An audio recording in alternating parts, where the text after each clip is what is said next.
and designating, one or two people or your front office team, whatever you have now, in doing that. I don't recommend that assistants and hygienists do financial arrangements, but like I said, it's your personal preference as well.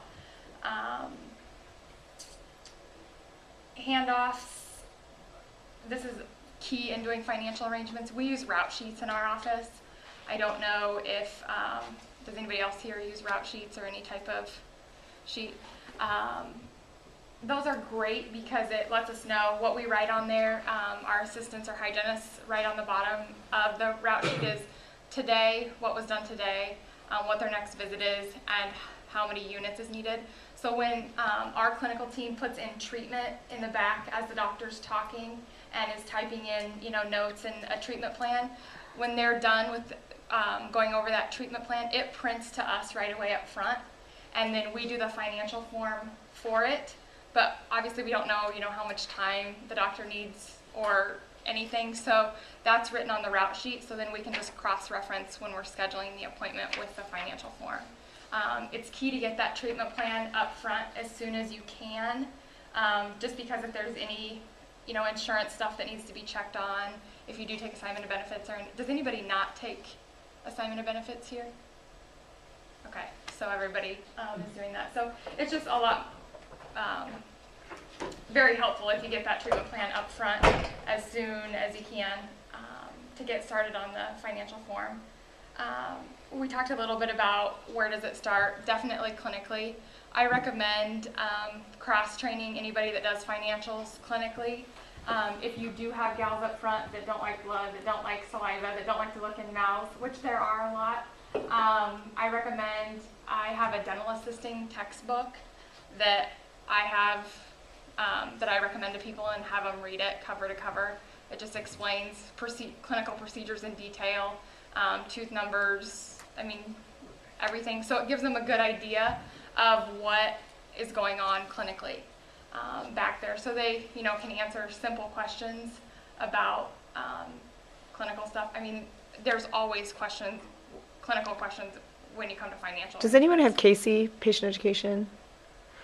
We actually, when we train people, a lot of times we'll have them sit and watch Casey videos. And so if they're new to dentistry, then that gives, it's a really kind of quick, easy way to train, and it's really visual. I learn very well visually, and it makes a lot of sense to me. I actually learned stuff from the Casey videos. Yeah, the Casey videos are very helpful in treatment plan presentation as well. But that's another great source, and I can get you the name of that textbook that I use for team members that don't want anything to do with clinical dentistry, but I highly recommend that because it puts you in a crunch when you're going over financials or scheduling, trying to schedule an appointment, and a clinical question comes up. What do you do? That's where your confidence will lack because you don't know the answer to it. So then do you go get somebody clinically to answer the question, or do you have them come back, or they leave the office with the question not answered because nobody was available and we didn't know. So, and what I recommend saying, if you don't know and nobody's available, just say, I'm not sure, I can have somebody call you on that if you'd like, or I can make sure when you're back for your next appointment, that's the first thing we go over. So just, admit to them and say, I'm really not sure, versus trying to come up with something. So that is key. We talked a little bit about DISC. Colby is another test, personality test, that is great to figure out who your team is, and then also for profiling patients. And profiling patients is key when you're doing treatment plan presentations and financial arrangements, because you need to know, obviously, try and read the patient. How much detail are they wanting? How much information is important to them, and how many clinical questions are they going to have when they're coming up front. A lot of times if we have somebody that is very, very detailed and needs a lot of details, and you've spent time with them in the back, you've done everything you can, and they come up front and they're still bombarding us up front with clinical questions, we'll schedule them back for a treatment planning visit just to make sure that they're completely comfortable, because they're not completely sure, and a lot of times it's fear-based, that they're trying to figure out everything because they don't know what else to ask, and they're just scared about being there and scheduling their appointment. So get them back for a treatment plan visit. That can either be with the doctor, or I schedule them, with myself for 20, 30 minutes just to make sure that I can answer, since I can, answer clinical questions about, how long does the procedure take, tell me exactly what they're going to do, that type of thing.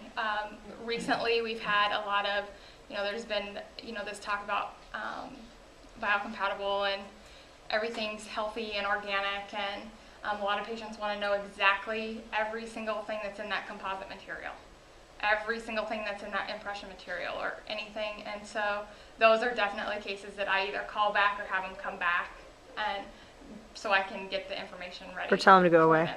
Yeah. So that's key, but really making sure that you're reading the patient and figuring out what they need. This also helps with scheduling as well. I am a D, so I hate when people don't run on time. And so one thing that we have tried to implement in our practice, and it's worked pretty well, is anybody that we know is a D or that might be a little bit more high-strung with their time, they get scheduled first thing in the morning or first thing after lunch. Just because we know that they're, once they get there, even if they're 10, 15 minutes early, they want seated, they want seen now. So that's just a little piece of information there.